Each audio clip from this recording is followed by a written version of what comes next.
Hello friends, स्वागत है आप सभी का आपके अपने चैनल SBN एजुकेशनल जोन में। दोस्तों, हमारा जो टॉपिक चल रहा है वो उस टॉपिक का नाम है सेल। और सेल की 2 वीडियो मैं पहले ही अपलोड कर चुकी हूँ अपने चैनल पे, जिसमें हमने सेल के इंट्रोडक्शन और सेल का स्ट्रक्चर 2 वीडियोस मैंने जो अपलोड किए हैं, इन दोनों में हमने ये दोनों टॉपिक्स जो है पढ़ लिए हैं सेल के बारे में, उसका इंट्रोडक्शन और उसका स्ट्रक्चर। आज हम जो पढ़ने जा रहे हैं वो है आपका सेल ऑर्गेन्स, यानी कि कोशिका के पार्ट्स के बारे में, कोशिका के जो है अंगों के बारे में आज हम पढ़ेंगे। कोशिकांग, जैसे हमने लास्ट संरचना में बताया था कि कोशिका के वो भाग जो सेल वॉल और सेल मेम्ब्रेन के अंदर पाए जाते हैं, उसको हम क्या कहते हैं? कोशिकांग कहते हैं। तो आज हम उसी कोशिकांग के बारे में पढ़ेंगे, यानी कि कोशिका के पार्ट्स के बारे में पढ़ेंगे। तो चलिए हम शुरू करते हैं अपनी आज की इस वीडियो को। और दोस्तों, इससे पहले एक बात आप लोगों से छोटी सी बात करनी है कि अगर आप वीडियो को पूरा देखिए और वीडियो अगर आपको पसंद आए तो वीडियो को प्लीज़ लाइक कीजिए, शेयर कीजिए और चैनल को सब्सक्राइब ज़रूर कर लीजिए, ताकि मेरी आने वाली जितनी भी वीडियोज़ हैं वो वीडियोज़ आप लोग को समय समय पर मिलती रहें। और उस सब्सक्राइब करने के साथ साथ आप बेल आइकन को भी प्रेस कर लें, जिससे उसका नोटिफिकेशन भी आप लोग को मिल जाए कि कौन सी वीडियो हमारी आई हुई है। तो चलिए शुरू करते हैं। दोस्तों, ये जो 2 फिगर्स हैं, सबसे पहले पिक्चर्स डायग्राम्स बने हुए हैं, ये है आपका एनिमल सेल का और ये आपका है प्लांट सेल का। और हम जो पढ़ने जा रहे हैं वो कौन सा भाग है सेल का? कोशिका के भाग, यानी कि उसके कोशिकांग के बारे में पढ़ेंगे। तो दोस्तों, सबसे पहले जो हमारा सबसे पहला भाग है जो कोशिकांग का, वो है आपका कोशिका के अलग अलग भाग होते हैं, जो कि इस प्रकार हैं। जिसमें पहला हम पढ़ेंगे कोशिका झिल्ली। कोशिका झिल्ली क्या होती है दोस्तों? कोशिका झिल्ली पादप एवं जंतु दोनों ही कोशिकाओं में पाई जाती है। कोशिका झिल्ली सभी कोशिकाओं की पहली जीवित परत है। ये जंतु कोशिका में सबसे बाहर तथा पादप कोशिका में कोशिका भित्ति से अंदर की परत होती है। अब यहाँ पर ये चीज़ आप ज़रा समझिए। कोशिका झिल्ली पादप और जंतु दोनों में ही पाई जाती है। क्वेश्चन अगर बनता है कोशिका झिल्ली किस में पाई जाती है, पादप में या जंतु में या दोनों में, तो किस में होगा? ये दोनों में होगा, पादप और जंतु दोनों में होगा। और यही झिल्ली जो होती है किसी भी कोशिका की पहली जीवित परत होती है। जो कोशिका भित्ति होती है ये आपका क्या होती है? ये इसकी बाहरी परत होती है, यानी कि इस झिल्ली को जो कवर करता है उसको हम क्या कहते हैं? कोशिका भित्ति कहते हैं। अभी दूसरा टॉपिक जो हम पढ़ेंगे, इसका कोशिकांग का दूसरा भाग जो पढ़ेंगे वो आपका कोशिका भित्ति है। लेकिन इसमें अभी आप हमको कोशिका झिल्ली के बारे में बता रहे हैं। देखिए, हम इसको फिगर में आप लोग एक बार समझा दे रहे हैं। यहाँ देखिए एनिमल सेल में, और इससे पहले जो मैंने स्ट्रक्चर आपको बताया था सेल स्ट्रक्चर, उसमें भी आपको मैंने बताया था कोशिका झिल्ली के बारे में। तो यहाँ देखिए, ये जो सेकंड मेम्ब्रेन है आपकी, ये सब जो होते हैं आपकी सेकंड आउटर जो होंगे, यहाँ पर देख सकते हैं आप ये केंद्रीय झिल्ली है, पर कोशिका की जो सेकंड झिल्ली होगी आपकी वो हो जाएगी ये लेयर। ठीक है, ये है आपके लेयर। और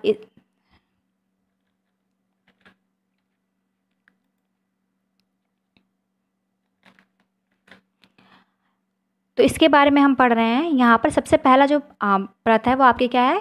कोशिका झिल्ली है। कोशिका झिल्ली जो है किसके अंदर होती है? कोशिका भित्ति के अंदर, यानी कि कोशिका झिल्ली ही जो है आपकी किसी भी कोशिका की पहली जीवित परत मानी जाती है। यह कोशिकाओं की बाहरी परत है एवं इसके अंदर कोशिका द्रव और कोटिकांग पाया जाता है। यह दोहरी परत वाली झिल्ली है जो कि प्रोटीन और लिपिड से बनी होती है। अब यहाँ पर एक चीज़ और दोस्तों आप लोग ध्यान दीजिएगा, क्योंकि मैंने जो है अगर आप देखिए ये वीडियो अगर देख रहे हैं तो इससे पहले आपको हमारी जो पहले की 2 वीडियोज़ हैं उसको देखना ज़्यादा ज़रूरी है, क्योंकि तभी आपको ये यहाँ पर समझ में आएगा कि मैं क्या एक्सप्लेन कर रही हूँ। यहाँ पर देखिए, दोहरी जो परत होती है वो किसकी बनी होती है? आपकी प्रोटीन और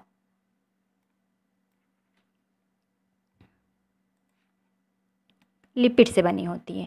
तो ये 2 चीज़ें हैं। अब ये जो है कोशिका झिल्ली जो पादप और क्या कहते हैं एनिमल्स दोनों ही सेल में पाई जाती है। यहाँ हम दोनों सेल के बारे में डिस्कस करते चलेंगे, और थोड़ा डिफरेंट मैंने आपको स्टार्टिंग में संरचना में भी बताया था प्लांट और एनिमल सेल्स के बारे में। तो यहाँ पर ये ध्यान दीजिए, जो क्या कहते हैं आपकी प्रोटीन और लिपिड से बनी होती है पादपों में तो ये सेल्यूलोज की बनी होती है, जो कि मैंने आपको फर्स्ट में ही बता दिया था अपने फर्स्ट वीडियो पे। तो और जो एनिमल सेल होती है उसमें प्रोटीन और लिपिड्स की बनी हुई झिल्ली होती है। और यहाँ पर ये अगर कोशिकांग के अंदर ही ये दो चीज़ें जो सेल हम पढ़ रहे हैं प्लांट और एनिमल्स के बारे में, इनकी जो झिल्ली होती है प्लांट में सेल्यूलोज की, एनिमल्स में प्रोटीन और लिपिड्स की, और अगर आपसे जीवाणुओं में पूछी जाती है तो ये किसकी बनी होती है, पेप्टिनोग्लाइकिन की। और कवक में जो होती है ये जो झिल्ली होती है काइटिन की बनी होती है। तो यहाँ पर कई क्वेश्चंस आपके बन सकते हैं। अब नेक्स्ट है हमारा कोशिका भित्ति। कोशिका भित्ति देखते हैं क्या है। कोशिका भित्ति केवल पादपों में पाया जाता है, जो कि कोशिका की सबसे बाहरी परत होती है या एक मृत परत होती है। अधिकांश पौधों में सेल्यूलोज की बनी होती है। ये पौधों को सुरक्षा प्रदान करने का कार्य करती है। बैक्टीरिया में ये म्यूको कॉम्प्लेक्स तथा कवकों में ये किसका बना होता है, फंगस सेल्यूलोज की बनी होती है। जैसे अभी हमने बताया ना पेप्टिनोग्लाइकिन्स और काइटिन्स, इनकी बनी हुई परतें होती हैं। तो ये जो होती है कोशिका भित्ति, जो मेनली आप समझना है वो आपको ये समझना, कोशिका भित्ति जो है आपकी सिर्फ ये पादपों में पाई जाती है। पादप सेल्स जो होते हैं उनमें पाई जाती है। ये इसकी बाहरी जो है परत होती है।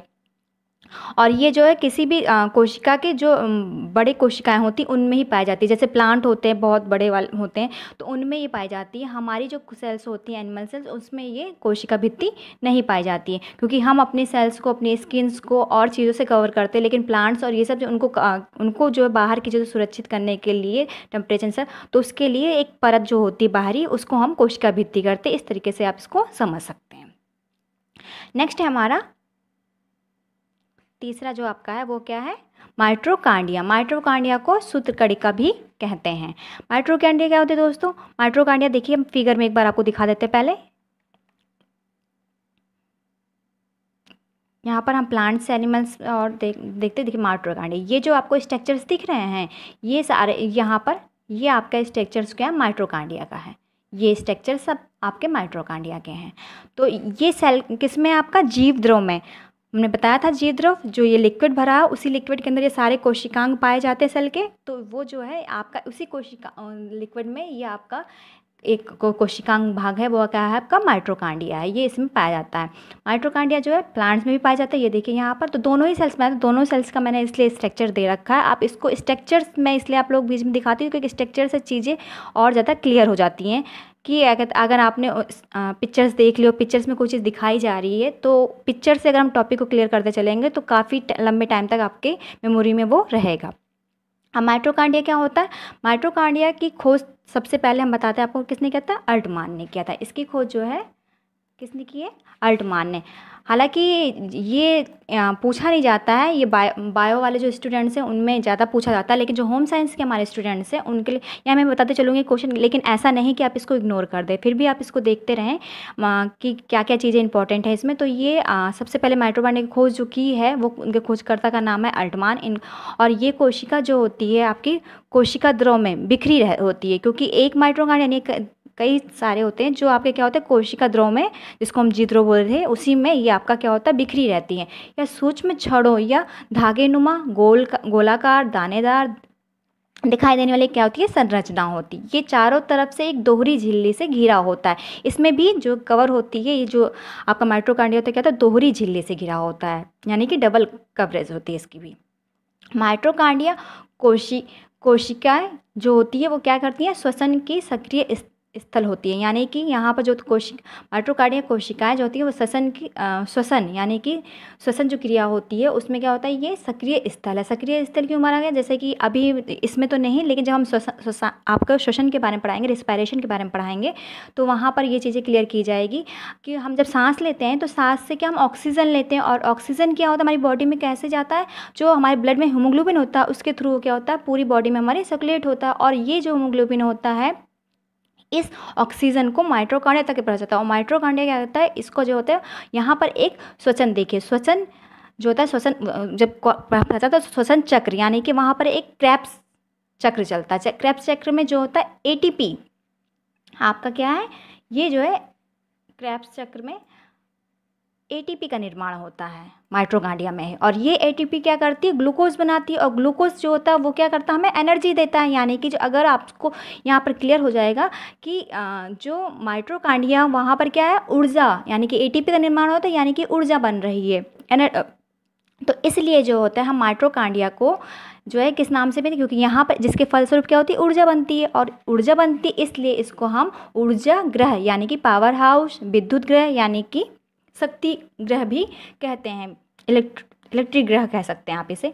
तो इन सब नामों से जो होता है आपका क्या होता है, माइटोकॉन्ड्रिया को जो है जाना जाता है। इसको क्या है, पावर हाउस के नाम से जाना जाता है, विद्युत ग्रह के नाम से जाना जाता है, शक्ति ग्रह के नाम से जाना जाता है। क्यों जाना जाता है, क्योंकि यहाँ पर क्या होता है, एटीपी का आपका निर्माण होता है, यानी कि माइटोकॉन्ड्रिया में ही आपका एटीपी बनता है। ठीक है, अब ये आपको क्लियर होगा। नेक्स्ट है हमारा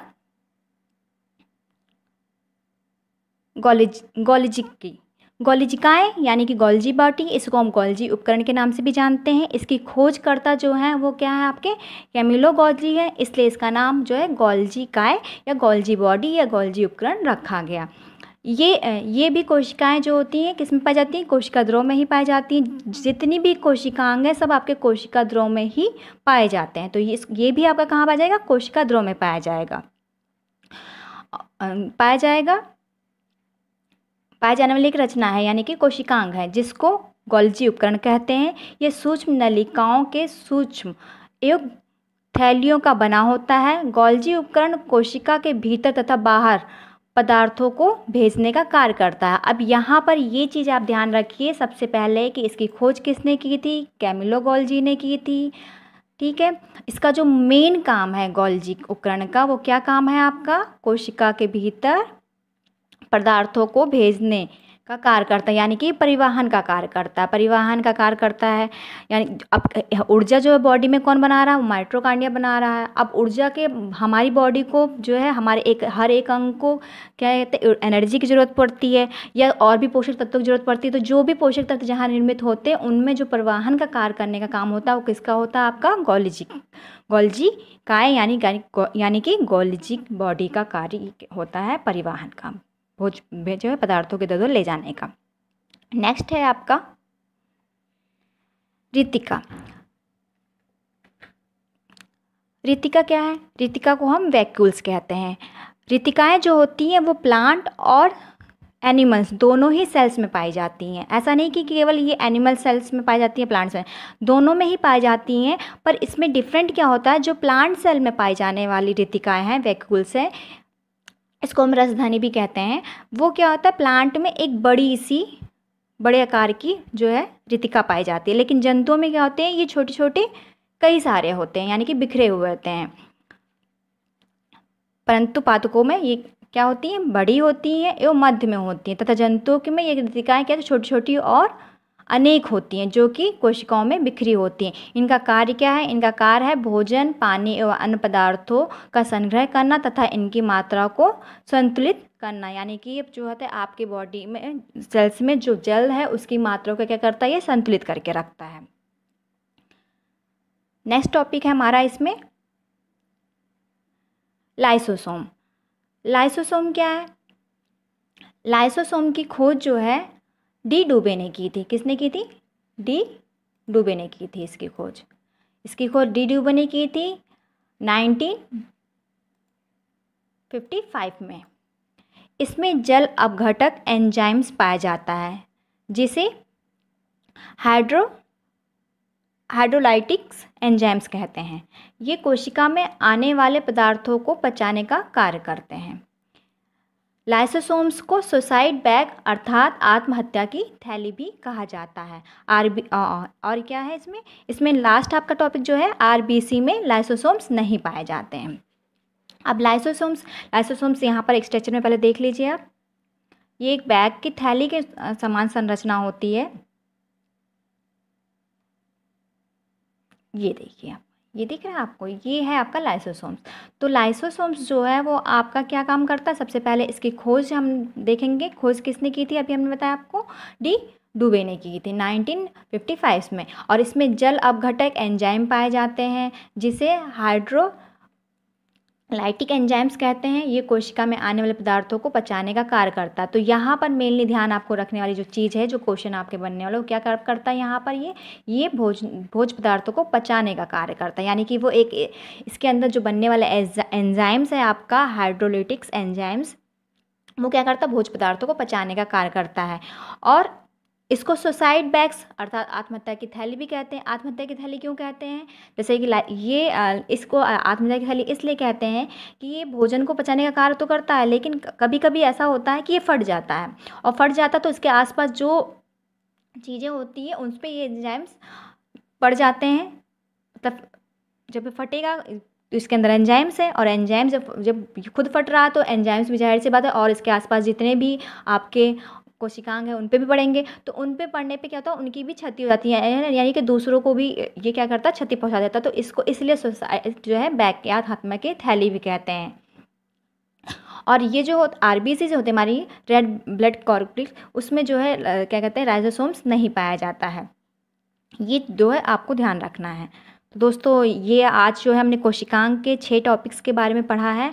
अब अगली हम इसकी अभी एक और जो है आगे के 2 और पार्ट्स आएंगे, जिसमें अभी हम एक में वीडियोस में आपको बताएंगे इसके आगे के और भी जो बचे हुए अंश हैं, क्योंकि अभी इतने ही अंश नहीं है दोस्तों, और भी कई अंश हैं, कोशिकांग के पार्ट्स हैं, भाग हैं, उनके बारे में हम अपनी नेक्स्ट वीडियो में आपको बताएंगे। तब तक आप लोग इस जो 6 टॉपिक्स मैंने बताए हैं इसको रिवाइज़ कर लीजिएगा और इसको अच्छे से नोट डाउन कर लीजिएगा अपना, क्योंकि जितनी भी चीज़ें समझाई जा रही है वो एग्ज़ाम की प्रिपरेशन के लिए है आपके, और इसको आप नोट करेंगे तो कहीं ना कहीं आपको इनमें से कुछ नहीं किया, ज़्यादा से ज़्यादा क्वेश्चंस आपको मिलेंगे। तो दोस्तों मेरी पूरी वीडियो देखने के बाद अगर आपको वीडियो पसंद आई हो तो प्लीज़ इसको लाइक करिए, शेयर करिए और चैनल को सब्सक्राइब करिए। सब्सक्राइब करने के साथ नोटिफिकेशन आइकन जो आपका आइकन है उसको भी, बेल आइकन उसको भी प्रेस कर लीजिए, ताकि मेरे आने वाली वीडियो की नोटिफिकेशन आप लोग को समय समय पर मिलती रहे। Thank you.